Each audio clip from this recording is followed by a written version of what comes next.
नमस्कार दोस्तों।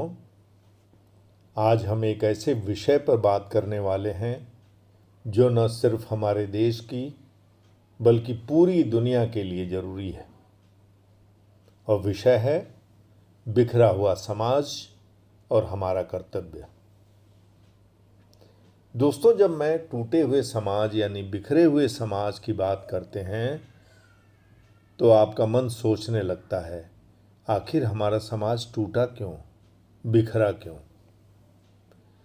कभी तो हम धर्म के नाम पर बंट गए, कभी जातियों में, कभी भाषा के आधार पर और कभी विचारधाराओं के आधार पर। लेकिन सवाल ये है, क्या कोई समाज तब तक आगे बढ़ सकता है जब तक कि उसके दूसरे अपने लोग आपस में लड़ते रहें और टुकड़ों में बंट जाएं? दोस्तों, एक पुरानी कहावत है, एकता में बल है और विखंडन में पतन।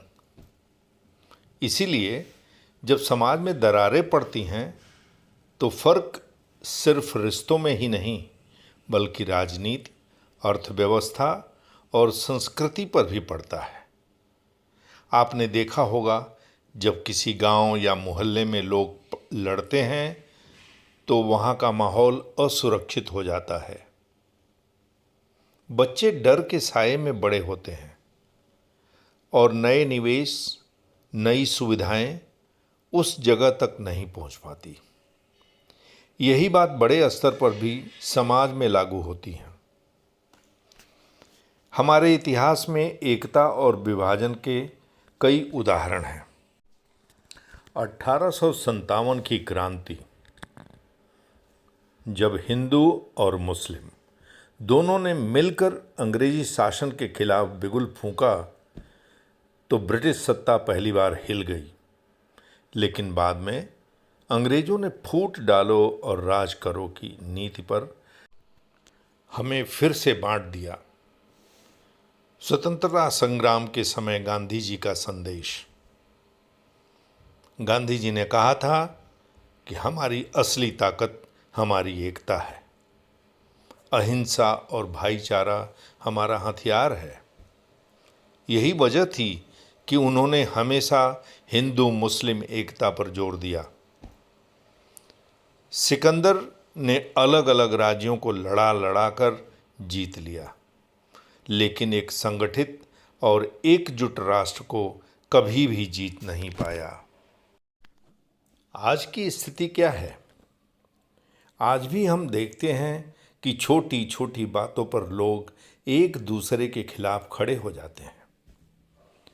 सोशल मीडिया पर ट्रोलिंग, अफवाहें और बेबुनियाद नफरत फैलाना, ये सब समाज को कमज़ोर करता है। जब हम किसी के धर्म, जाति, रंग, भाषा के आधार पर उसे जज करते हैं तो हम उस व्यक्ति को नहीं बल्कि पूरे समाज को चोट पहुंचाते हैं। ऐसे में हमारा कर्तव्य क्या है? दोस्तों, सवाल आता है कि हम करें क्या? कर्तव्य का मतलब है वह जिम्मेदारी जिसे हम निभाने के लिए जन्म से बाध्य हैं। हमारा पहला कर्तव्य है समझना और स्वीकार करना कि हर इंसान अलग है। हर किसी की सोच, संस्कृति और जीवन शैली अलग हो सकती। भाईचारा और आपसी सम्मान को बढ़ावा देना, सकारात्मक संवाद करना, तर्क और भावना का संतुलन बनाए रखना, साझा लक्ष्यों की ओर काम करना और जैसे शिक्षा, स्वास्थ्य, पर्यावरण जैसे सब्जेक्ट को उठाना जरूरी है। छोटे छोटे सामाजिक कहानियों से बड़ी बड़ी सीख भी मिलती है। जैसे कि टूटे हुए लकड़ी का बंडल। एक पिता ने अपने 3 बेटों को एक बंडल लकड़ी का तोड़ने को कहा। जब लकड़ी का बंडल कोई नहीं तोड़ पाया, लेकिन जब पिता ने उसे अलग अलग करके दिया तो हर बेटा उसे आसानी से तोड़ सका। अर्थात जब हम एकजुट होते हैं तो हमें कोई भी नहीं तोड़ सकता। यहीं दो पड़ोसियों की कहानी ली जाए तो दो परिवार थे, रामलाल का और करीम मियाँ का। शुरू में एक दूसरे से बहुत ही बातें होती थीं, एक साथ रहते थे। एक दिन किसी ने अफवाह से उन्हें अलग कर दिया।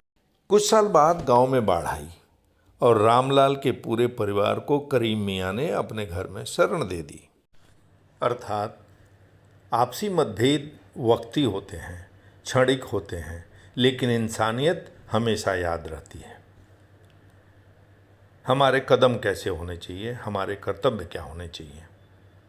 अगर हमें समाज को जोड़ना है तो हमें व्यक्तिगत स्तर से शुरू करना होगा। पहला, घर से शुरुआत करें। बच्चों को यह सिखाएं कि हर व्यक्ति का सम्मान करना चाहिए। दूसरा, मोहल्ला और समुदाय। त्योहारों में सहभागिता करें। दूसरे धर्म और संस्कृतियों को भी उतना ही तवज्जो दें जितना कि अपने। सोशल मीडिया पर भूमिका। अफवाह फैलाने से बचें, सकारात्मक संदेश को साझा करें। विवाद के समय संयम बरतें। दोस्तों, याद रखें, एकता सिर्फ शब्द नहीं है, एक क्रिया है। हमें इसे अपने व्यवहार में उतारना होगा। माफ़ी और धैर्य ये सबसे बड़े हथियार होते हैं। विवाद समाधान के काम आते हैं। सिर्फ आलोचना नहीं, समाधान सोचें। हर समस्या का हल खोजने की आदत डालें। दोस्तों, आज मैं इतना ही कहूँगा कि अगर हम लाखों की आबादी में इकाई बन जाएं, तो कोई ताकत हमें तोड़ नहीं सकती। मिलकर हम गरीबी, बेरोजगारी, भेदभाव, हर समस्या से लड़ सकते हैं। टूटना आसान है लेकिन जोड़ना कठिन है। लेकिन कठिन काम ही हमारी पहचान बनाते हैं। आज के लिए इतना ही। धन्यवाद। जय हिंद।